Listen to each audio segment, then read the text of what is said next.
말은 못했을지 눈치는 빤해요. 이렇게 말. 엄마가 거기다가 휘발유를 부어요. 제가 4살 때까지 말을 안 했대요. 평생 깨구리를 잡을 수가 없다는 거죠. 그렇죠. 갑자기 막 이렇게 하다가 이상한 소리를 내거나 어떻게 보면 저놈이 장난으로 까부는 거 같고. 그 성인들은 스트레스 받으면 아 오늘 이런 말 해도 됩니까? 나오잖아. 이거 막 인형 때리고. 인형을 때려 또.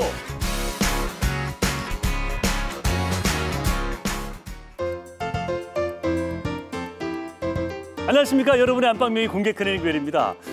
혹시 여러분 그 신학기 증후군이라고 들어보셨나요? 너무 오래됐나?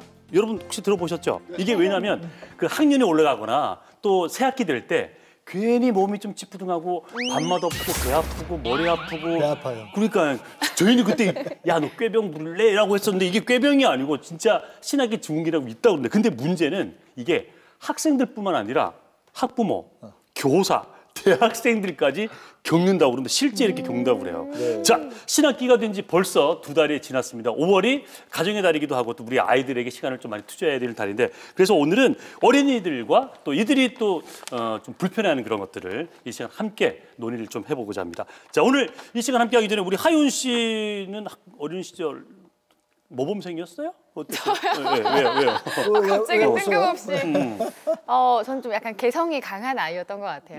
개성이 네. 강했던 아이다. 네. 지금 본인의 모습이 어릴 때 어떤 꿈꿨던 그 모습과 비슷한가요? 다른 방향을 걸어오고 있지만 그 어린 시절의 조합체 아니겠어요? 아까 배 아프다 그랬잖아요. 네네네. 아이들이 배가 아플 때 이게 깨병인지 아닌지는 딱 알 수 있습니다. 어떻게 알 수 있습니까? 배꼽 주위를 눌러서 네. 어디가 아프니 물어봤을 때 애가 배꼽 주위를 아프다 그러면은 이게 깨병이에요. 왜요? 네. 그게는 아픈 장기가 별로 없거든요. 네. 그리고 주로 배꼽에서 멀리 떨어진 저 주위로 병닭으로 이렇게 아프다 그러면 정말 아파서 병원 데리고 가야 되고 여기가 아프다 그러면 대부분 다 신학기 증후군으로 생각하시면 돼요. 배꼽 보고 여기 아프니 여기 아파 이러면 이게 오늘 공개 클리닉에 특별한 두 분의 게스트 모셨는데요. 아마 이 분은 공개 클리닉 사상 최연소 출연자가 아닐까 싶고 너무 귀엽습니다. 네. 깜찍한 미소가 매력적인 팔방민 아역 배우 김수연 양 반갑습니다. 어서 오세요. 안녕하세요. 우리 수연 양 카메라 보시고 인사 좀 해보세요. 네. 안녕하세요. 전 작지만 꿈 많은 소녀 김수연입니다. 반갑습니다. 새학기 되고 또 학년 올라오고 그러면 학교 가기 싫고 좀 막 이런 스트레스 같은 걸 받아요? 네. 어떨 때? 규칙적인 생활을 안 하다가 갑자기 하면 또 스트레스 받고 네. 또 과목도 한 과목씩 늘어나고 막 2학년 때 있다가 갑자기 3학년 되면 과목이 여러 개가 늘어나니까 네. 그럴 때 좀 스트레스를 받고 그리고 네. 안에 내용이 네. 좀 약분과 통분인가 뭔가 내용이 어려워지니까 좀 스트레스를 받는 것 같아요. 우리 수연 양 저희가 소개를 할 때 지금 아역 배우라고 했잖아요. 네. 어디에 나왔어요? 명랑 참 좋은 시절 라디오스타 등등 나왔습니다. 삼각관계는 아니고 난 동호회만 좋아한다. 동지야, 너희들이 쌍디니까 네가 동호회 맘 좀 돌려주면 안 되나? 동생이 꼭 갖다 달라고 했단 말이에요. 아줌마가 이따 싸줄 테니까 어서 먹기나 해. 동생이 몇인데? 하나, 둘, 셋이요, 셋. 영화 명량에 네. 천만관계 명량에 어디 나왔어요? 피난민으로. 피라밀. 피라밀 어디서? 거기 이순신 장군이 혼자서 배 출발할 때 있잖아요. 네네. 그때 거기 바닷가 위에서 왜 이순신 선장이 탄 배만 앞으로 가는지 그럴 때 했었어요. 대사가 있었어요? 대사가? 아니요. 대사가 없었고 그때 그 표정 연기만? 걸어가면서 힘든 척하면서. 안 어려웠어요? 연기하는데? 어려웠죠. 거기 더운 날씨에 겨울 한복 입고 머리 닦고 그리고 얼굴에 검은색 분장하고 찐득한 게 느낌도 안 좋고 그리고 남자 아역 배우 친구들은 일석벽으로 쓰러지기까지 했던 거예요. 수연 양은 괜찮았고? 네. 여자애들이 의외로 더 괜찮았어요. 야, 우리 이제 꿈 많은 우리 수연 양입니다. 오늘 좋은 얘기 많이 좀 듣고 또 궁금한 게 있으면 질문 많이 하시면 되는 거예요. 네. 아셨죠? 예, 잘 부탁드리고 자. 또 한 분의 특별 게스트 이분은 아줌마 파워의 진수 학부모 대표를 모셨습니다. 우리 방송인 조하나 씨 반갑습니다. 어서 오십시오. 네, 어서 오세요. 결혼하신 지금 애가 몇 명이죠? 둘이에요. 몇 살 몇 살? 큰 애는 6학년이고요. 딸이고 13살. 네. 작은 애가 4학년이고 11살이요. 많이 컸죠. 그러면- 제가 그렇게 안 보이잖아요. 그렇긴 그래요. 근데 애들 스트레스 많이 받아 하지 않아요? 이런 좀 전에 저희 신학기회 증후군 말씀했잖아요. 사실 이거 과거 얘기를 하시지만 저는 현재 아이들과 매일 그러니까. 싸우잖아요. 예. 너무 힘들어하죠. 저는 이제 그런 얘기가 너무 좀 가슴 아픈 게 우리 수연 양이 5학년인데 스트레스에 너무나 잘 설명하잖아요. 전화할 때는 스트레스가 뭔지도 몰라야 되는 그런 나이인데. 맞아요. 자, 그래서 가벼운 스트레스 정도면 뭐 괜찮습니다만 틱 장애 주위에 많이 있습니다. 그리고 ADHD 심지어는 이 발달 장애까지 호소하는 우리 친구들이 꽤 많다고 그럽니다. 그러면 우리 부모님 속은 얼마나 상하겠습니까? 지켜보는 다른 어른들은 얼마나 가슴이 아프겠어요? 자, 그래서 오늘 저희가 명의를 모시고 본격적인 얘기를 풀어보도록 하겠습니다. 오늘의 명의 프라임 의원 천용 원장님 모시겠습니다. 원장님 반갑습니다. 어서 오십시오.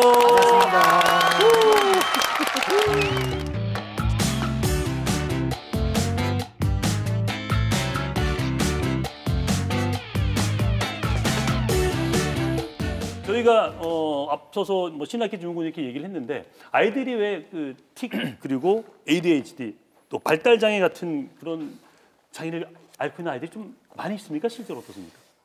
실제로 많이 있습니다. 어허. 어떤 통계에 의하면 ADHD가 가장 흔한 소아 정신과 질환 중에 하나인데요. 네. 5에서 7% 정도라고 이야기를 하니까 요즘 한 반에 한 30명 정도가 있다고 그러면 어림잡아서 한 2명 정도가 한 반에 한 2명 정도가 ADHD라 볼 수 있고 틱 같은 경우는 한 반에 1명 정도 그리고 발달 장애는 한 학년에 한두 명 정도라고 보니까 사실은 결코 아주 드물다고 볼 수는 없는 질환이죠. 근데 그런 질환을 호소하면 보통 소아정신과로 가지 않나요? 그런데 소아정신과는 사실 네. 아이 둔 엄마들은 굉장히 꺼리는 곳이에요. 어른들도 사실 심리 상담 같은 게 필요하다고 하지만 그곳으로 가는 게 굉장히 힘들잖아요. 그렇지, 사실은. 네네. 네. 내 아이한테 필요한 것 같다라고 생각을 하면서도 사실 이 아이를 데리고 병원에 데려가면 기록이 남을까 봐, 뭐 네. 아픈 아이라는 꼬리표가 붙을까 봐 맞아. 그것 때문에 네, 사실 네, 네. 굉장히 많이 주저하거든요. 그런데 이런 질병을 한 방으로 치료할 수도 있나요? 한방에서 예전부터 치료를 했었습니다. 몰랐어요. 우리가 잘 모르시는데 네. 우리가 이제 이번에 세계문화유산으로 등재가 됐다는 동의보감에도 보면 이게 틱에 대한 언급, 틱이나 ADHD나 그 발달 장애에 대한 언급이 있습니다. 틱은 뭐 한자로 아주 어려운 한자입니다만은 건척육순이라고도 하고 네. 그 ADHD 같은 경우는 소아 전광증, 아이들이 너무 막 흥분해서 날뛰는 어떤 그런 현상. 그리고 발달 장애는 어지, 말 어자, 느릴 지자에서 그런 친구들에 대한 언급이 사실은 다 있고 거기에 대한 치료법도 다 나와 있습니다. 다만 그 당시에는 요즘처럼 그렇게 흔한 질환이 아니었기 때문에 네. 당연히 그런 거에 대한 어떤 관심이 별로 없었지만 요즘은 시대 환경이 변화하고 하다 보니까 아무래도 좀 이게 많이 늘다 보니까 거기에 대한 연구도 많이 있죠. 보통 이제 틱이라는 그 영어 이름을 말을 하니까 한의원에서 치료를 하는가 좀 의아스러울 텐데 우리 보통 화병에 걸린 주부님들 흔히 볼 수 있잖아요. 주변에 있죠. 그죠? 네네네. 뭐 화병이 없으시겠지만 전혀 화병이 있는 얼굴 같지 눈물이 않은데 흘러요, 눈물이. 빨래기가 울고 막 그런다니까요. 예, 보통 이제 화병은 이제 중년 우리 조하나 씨보다는 훨씬 연세가 많은 네. 중년 부인들이 앓는 게 화병이고 화병은 대부분 이제 뭐 남편이나 시댁 고부간의 갈등 때문에 생기는 화병이 있으면 네. 우리 옛날에 어떻게 하죠? 한의원에 가서 한약도 먹고 침도 맞고 뜸도 뜨고 다 했지 그렇죠, 않습니까? 그렇죠. 네. 그 화병이나 어떤 이런 틱이나 이 이름 자체가 영어라는 것이지 네. 사람의 마음을 다루는다는 데서는 공통점입니다. 그래서 예전부터 쭉 다루던 분야고 지금도 역시 잘 하고 있습니다. 네. 화병이 우리 세계 의학 사전에 등재가 됐죠. 그 화병이라도 돼 있던데. 정말로 돼 있습니다. 이 코리아는- 화병은 그 미국의 정신과 의사 편람 DSM이라고 하는 그 전 세계적으로 정신과를 전공하는 분들이 쓰고 있는 그곳에 네. 화병 HWA 예. 예, 그다음에 뭔가요? 그래요. BUYN 그래갖고 돼 이게 있더라고요. 예. 코리안 그 포크 신드롬이라고 딱 나와 있습니다. 영어로. 이거는 다른 나라에서는 찾아볼 수 없는 한국만의 독특한 정신과적 질환이다. 그분들이 한국에 와서 조사를 한 것이 아니고 미국에 거주하는 그 한인 이민자들을 대상으로 조사를 해보니까 다른 나라의 민족들에게는 나타나지 않는 독특한 정신질환. 이거는 화병이라고 말할 수밖에 없다라고 나와 있습니다. 그렇게 돼 있더라고요. 실제로. 저도 심리학 책에서 봤는데. 영어로 딱 나와 있습니다. 그거에. 여튼 근데 사실 어릴 때 보면 자기만의 어떤 독특한 습관 같은 게 우리가 어르신들이 너 버릇이 왜 그래라고 했던 것들이 저도 어릴 때 목을 내고 좀 똑똑한 버릇이 있었고 어떤 친구들은 눈 좀 깜빡깜빡한 애도 있고 소리 내는 친구들도 있고 뭐 여러 가지가 많잖아요. 근데 이게 또 가만 놔두면 없어진다는 얘기도 하는데 어느 정도 심하면 얘를 병원에 데려가야 되는 겁니까? 사실 그 어린아이들은 이 틱이 일시적으로 나타나는 경우가 의외로 많이 있습니다. 네. 우리 방금 이제 우리 문근 아나운서 말씀하셨지만 이제 그런 경우가 있는데 그걸 잠깐 그런다고 해서 혹은 뭐 그 증상이 아주 가볍다고 해서 굳이 뭐 이렇게 치료를 받아야 되거나 꼭 그런 거는 아닙니다. 하지만 제가 좀 이따가 또 말씀을 드리겠지만 그 틱이 갖고 있는 피해나 고통이 있기 때문에 어느 정도 이상이 되면 치료를 하는 것이 좋은데 그것이 뭐 일률적으로 교과서에 딱 나와 있는 것은 아닙니다만은 이 증상 자체가 아주 강한 친구들이 있습니다. 틱 친구들 네. 중에서 아주 이 틱을 하는 동작이 크다든지 예를 들어서 목을 뭐 살짝 하는 건 관계없는데 심하게 긋거나 그러면 이걸 하루에 한 몇백 번 하게 되면 목이 상당히 아플 수도 있습니다. 혹은 눈을 이렇게 심하게 찡그리거나 하게 되면 뭐 실제로 있는데 길 가다 전봇대에 부딪히기도 하고 많이 심한 경우는 그렇습니다. 그래서 그런 경우는 증상이 생긴 지 1개월이 넘지 않았더라도 치료를 하는 것이 좋고요. 그다음에 틱이 이제 한 1개월 정도가 지나도 사라지지 않고 이제 점점 더 심해지는 기미가 보이면 처음에는 뭐 눈만 조금 깜빡깜빡 하다가 뭐 좀 있으니 또 괜찮기도 하다가 근데 그다음 좀 한 1, 2주 있으니까 또 고개도 까닥이다가 그다음에 있으니까 어깨도 좀 움직여서 뻐근하다가 이렇게 증상이 조금씩 심해지는 기미가 보이면 앞으로도 더 심해질 가능성이 있기 때문에 한번 치료를 생각해 보는 것이 좋고요. 그다음에 이 틱이 생긴 지가 예를 들어서 한 3개월이 넘었는데 이제 본인도 느끼고 그리고 주변 사람들 눈에도 좀 띄어가지고 본인이 그것으로 인한 심리적인 위축을 좀 느낀다든지 하게 되면 치료를 고려해보는 것이 좋다라고 그렇게 안내를 해드립니다. 네. 감사합니다. 이런 거 계속하면 참 권장할 만한데 요걸 해서 문제예요. 그죠? 감사합니다도 계속하면 안 돼. 성함 안 맞게 감사합니다 그러면 이상하잖아요. 그건 이상하지만 음성틱의 종류는 굉장히 다양했어요. 이 우리가 헛기침을 하는 것처럼 이런 거를 자기도 계속 반복을 하는 것, 가벼운 거는 그런 것도 있고 아주 심한 거는 이제 막 이렇게 외설적인 욕설을 하는 경우도 있고 그리고 방금 감사합니다 이런 것처럼 이제 남이 하는 말을 계속 따라서 반복하는 그런 거라든지 그 텔레비전에 자막이 나오면 이렇게 CG로 자막이 나오면은 그걸 따라서 그러니까 자기는 그걸 하고 싶지 않지만 자기도 모르게 하게 되는 거예요. 네, 하게 되는 거예요. 그럼 어머니들은 이걸 보고 이놈이 장난친다고 그러면 막 혼내줘 뭣도 모르고 근데 이제 자기는 안 하고 싶은데 자기도 모르게 자꾸 나오는 거예요. 그러니까 이렇게 말씀을 드리면 에이 뭐 그런 게 뭐 없어요 어디 있을까 이렇게 생각하는데 실제 있습니다. 네. 근데 이제 문제는 이런 틱의 원인이 스트레스라고 좀 많이 알고 있잖아요. 네네네. 요즘 초등학생들이 받는 스트레스가 뭐가 있을까 참 궁금했는데 마침 우리 수연 양이 나와줬어요. 요즘 초등학생들이 가장 스트레스 받는 게 뭐예요? 저 같은 경우에는 키가 작다고 애들이 놀리는 경우가 있잖아요. 수연이한테 예. 그러는 경우가 있고 그리고 친구들 같은 경우는 학원 스트레스가 좀 학원을 가야 하는데 애들이랑 놀고는 싶고 근데 시간을 맞춰서 또 학원은 가야 되니까 애들이 학원 스트레스가 좀 있는 것 같아요. 수연 양은 학원 안 가요? 근데 수연 양 오늘 우리 저기 좀 어렵지 않아요? 틱하고 ADHD 이거 좀 어렵고 힘들고 그렇지 않아요? 혹시 이게 스트레스인 건 아니고요? 틱 알아요? 틱이 뭔지 ADHD가 뭔지? 틱이 뭐예요?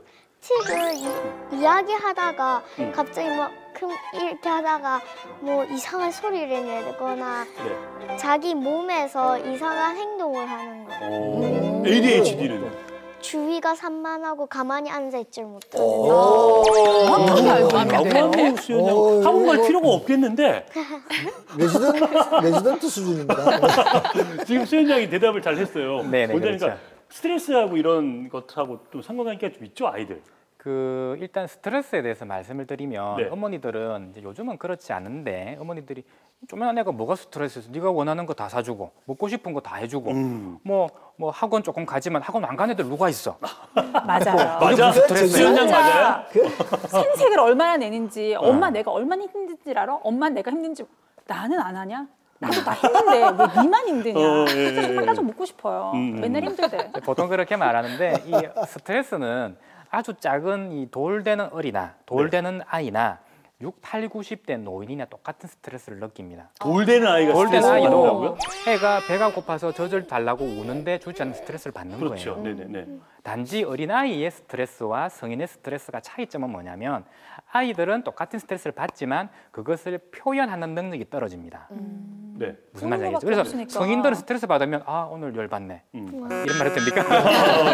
아 오늘 화나네. 그러니까 오늘 한 잔 마실까? 아니면 네. 노래방 노래도 부르고. 네. 하는데 아이들은 그런 것을 화가 난다거나 스트레스 받는다고 표현하는 능력이 좀 떨어집니다.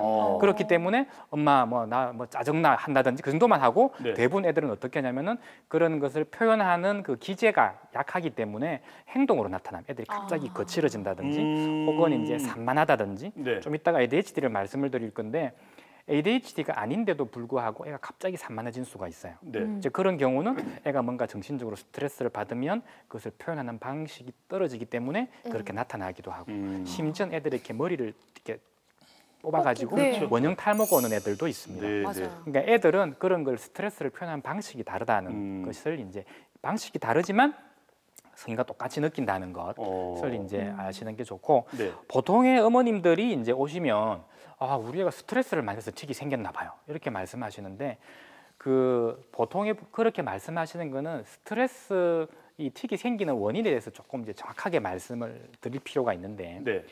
이 틱이 잘 생기는 성향의 아이들이 있습니다. 어. 저희들이 틱이 있는 애들이 한인에 왔을 적에 뇌파를 측정을 해보면 네. 뇌파가 이제 안정되었을